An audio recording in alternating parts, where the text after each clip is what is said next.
Good morning or good Hi, afternoon. Nikki, how are you? I am good. I am good. So are you Yes. ready to present? Mr. Nikki, who will be chairing the sessions. And now the second presenter, it's Professor Jim Downing. If you fix your problem, Jim, otherwise we can share the screen from us.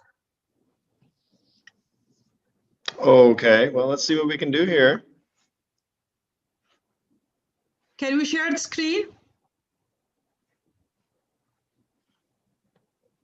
I'm working on that. Let's see what we can do. I hit the share screen button and let's see what happens.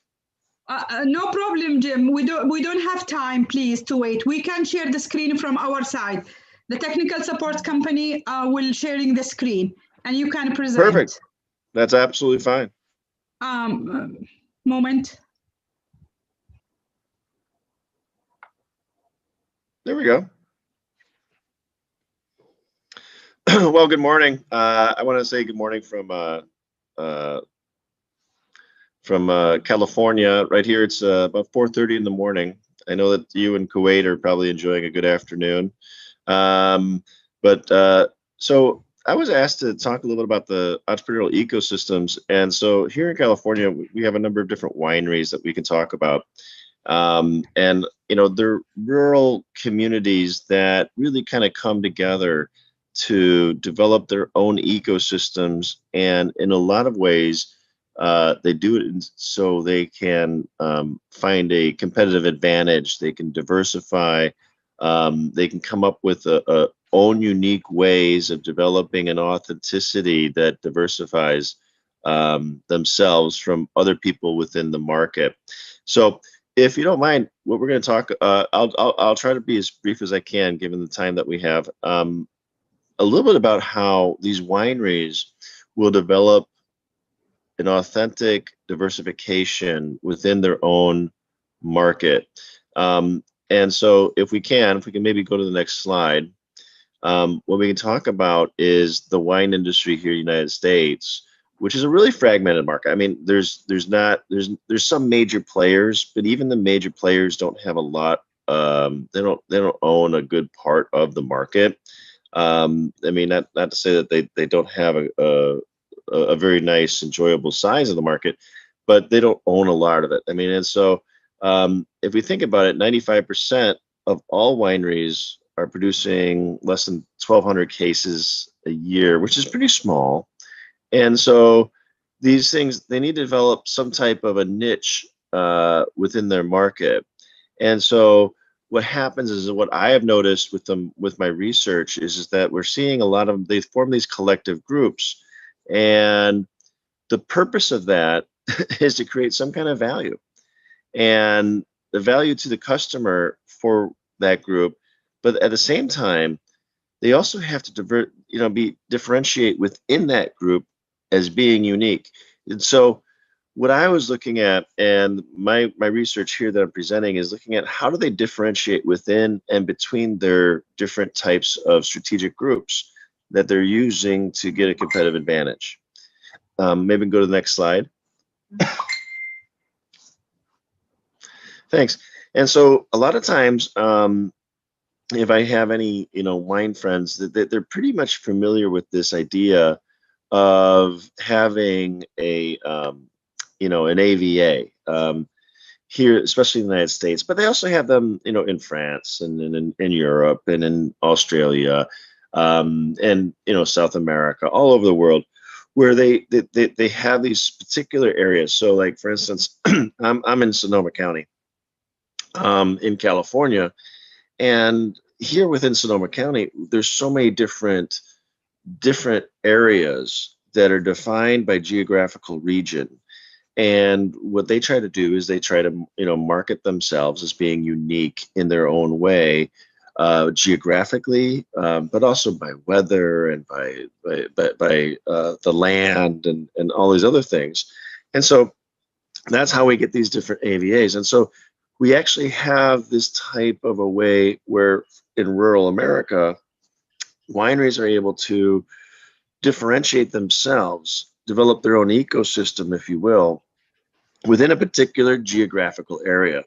And so while we have Sonoma County and maybe most of the world when it comes to wine has heard of Sonoma and Napa and things of that sort, they're within that, they have these little subregions. And so knowing that, that's how we see these geographical regions developed, right? Next slide, please. And as we see, these collective regional marketing organizations will then promote tourism. They'll promote event planning. They'll do certain things that will drive tourism to their particular area, all based on their product, which is wine.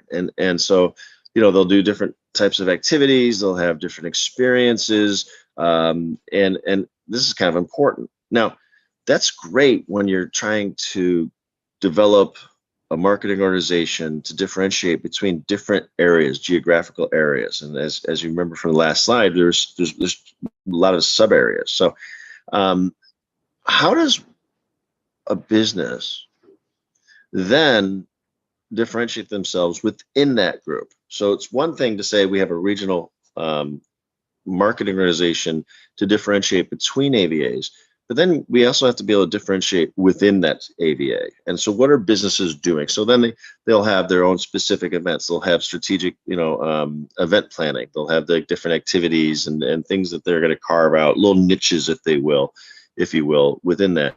Then they'll also try to develop this like encounter.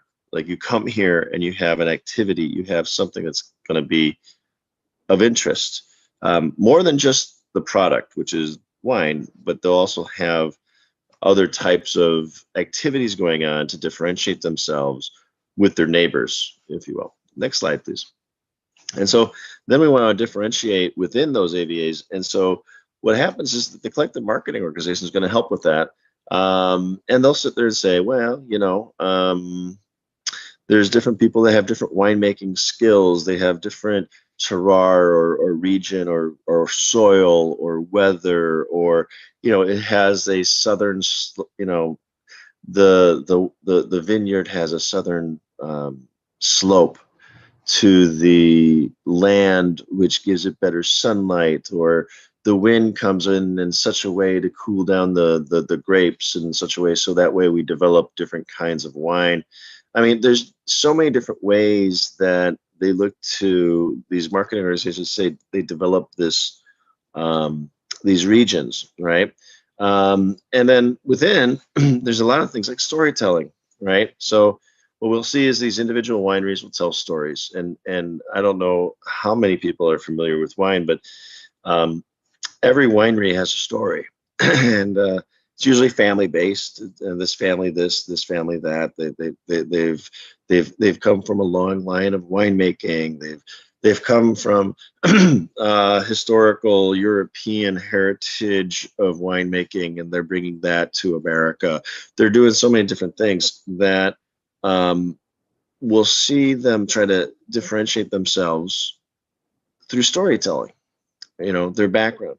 And then they have to have this encounter. And this encounter is that when people show up at the winery, is it consistent? Is it congruent with what it is that they're doing?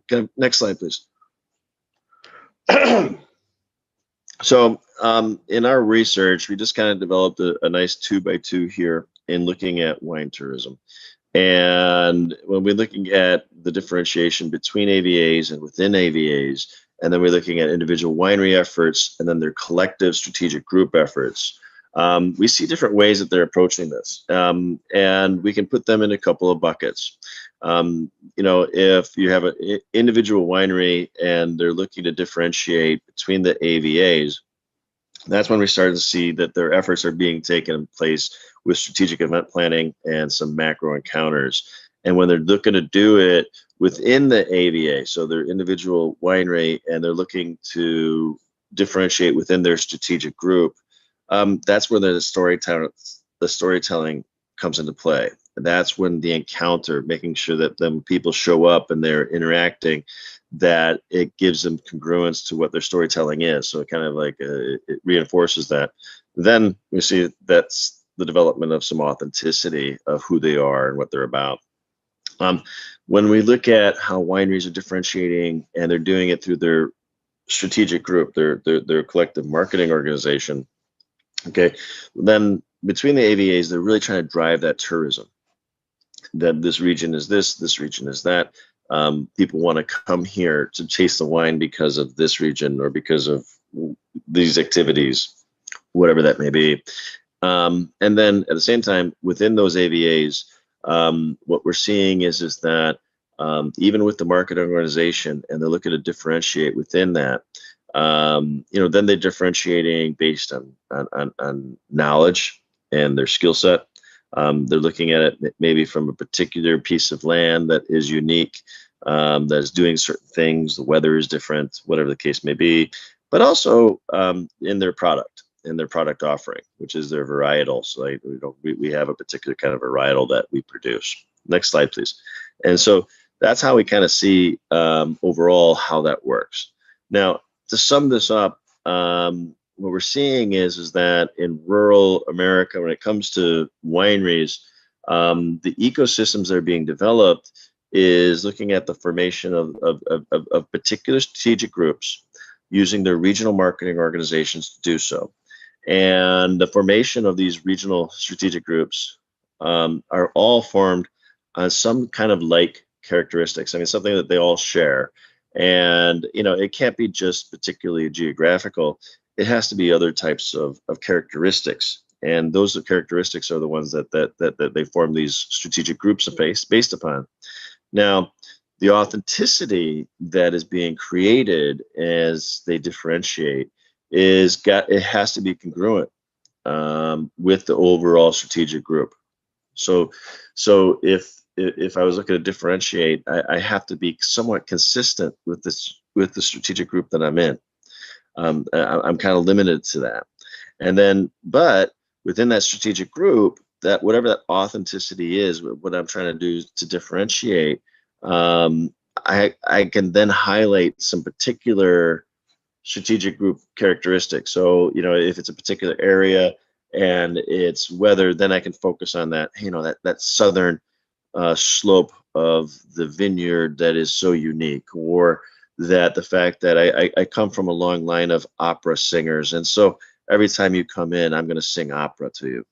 Whatever the case may be, it's going to be something that is authentic and that is kind of unique. Last slide, please. And with that, I just want to say thank you very much for having me.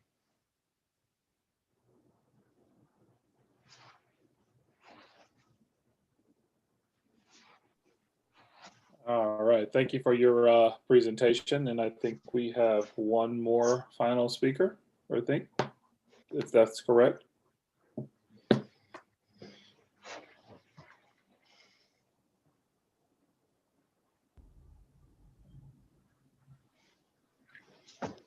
Hello. Yes, how are you? That's me. Good. How are you? Good. Fine. Are you able to share your screen in your presentation? Yes, with pleasure. All right. All right. Let's do that. Do you see my screen? I do. Just go ahead and hop it and print. There we go. All right. So go ahead and look forward to your presentation. Thank you. Thank you very much. Well, first, I would like to thank Dr. Hanadi for